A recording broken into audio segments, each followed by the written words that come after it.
Kingdom Protista. Protists, a diverse group of eukaryotic microorganisms. All single-celled eukaryotes are placed under Protista, but the boundaries of this kingdom are not well defined.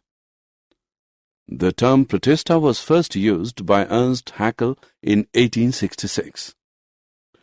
The protists' simple organization, either they are unicellular or they are multicellular without specialized tissues. This simple cellular organization distinguishes the protists from other eukaryotes such as fungi, animals, and plants. Being eukaryotes, the protistan cell body contains a well-defined nucleus and other membrane-bound organelles. Some have flagella or cilia. Protists reproduce asexually and sexually by a process involving cell fusion and zygote formation. Protists live in almost any environment that contains liquid water. Many protists, such as the algae, are photosynthetic and are vital primary producers in ecosystems, particularly in the ocean as part of the plankton. Other protists, such as the kinetoplastids and apicomplexa, are responsible for a range of serious human diseases such as malaria and sleeping sickness. They may be divided into chrysophytes, dinoflagellates, euglenoids, slime molds, and protozoans under Protista. Chrysophyta. The golden algae or chrysophytes are a large group of algae found mostly in fresh water as well as in marine environments.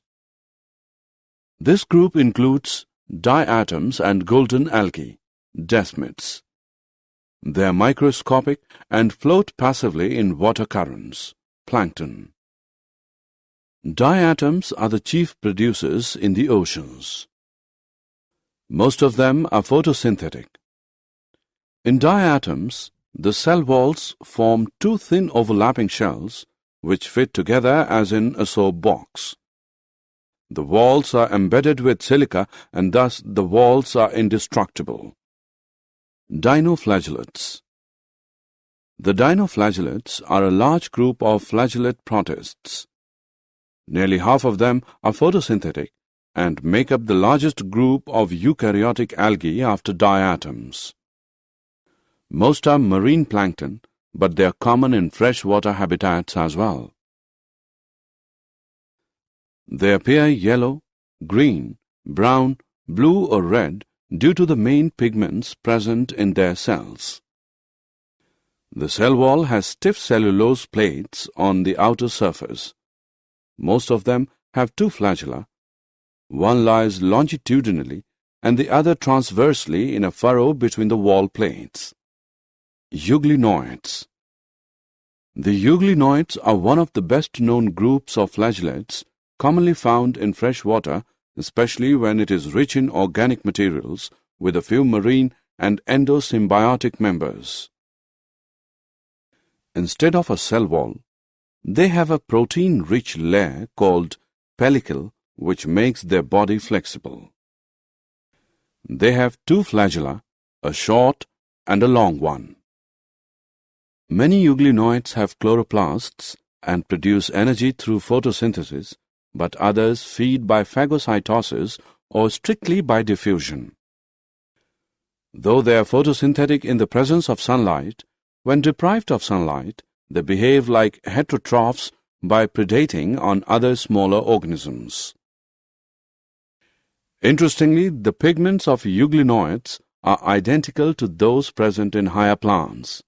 Example, euglena. Slime molds. Slime molds are saprophytic protists. Slime molds are fungus-like organisms that use spores to reproduce.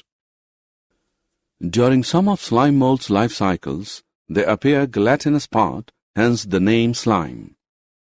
Slime molds have been found all over the world and feed on microorganisms that live in any type of dead plant material.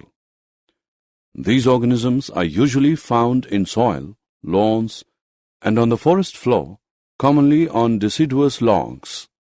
In tropical areas, they are also common on inflorescences, fruits, and in aerial situations. Example, in the canopy of trees. In urban areas, they are found on mulch or even in the leaf mold in gutters. Most slime molds are smaller than a few centimeters, but some species may reach sizes of up to several square meters and masses of up to 30 grams.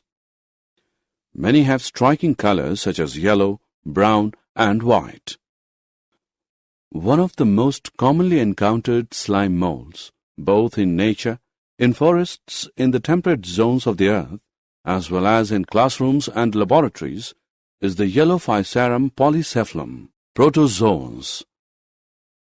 Protozoa or Cornelius protozoans is derived from Greek words proton, first, plus zoa, animals, singular protozoon. They are microorganisms classified as unicellular eukaryotes. All protozoans are heterotrophs and live as predators or parasites.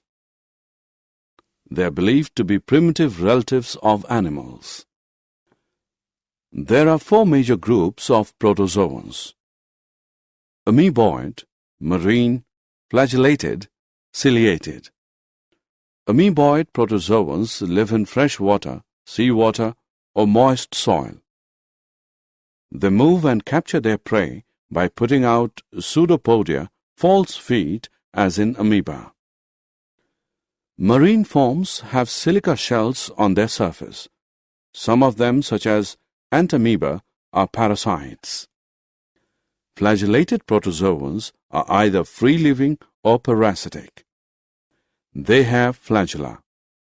The parasitic forms cause diseases such as sleeping sickness. Example, trypanosoma. Ciliated protozoans are aquatic, actively moving organisms because of the presence of thousands of cilia.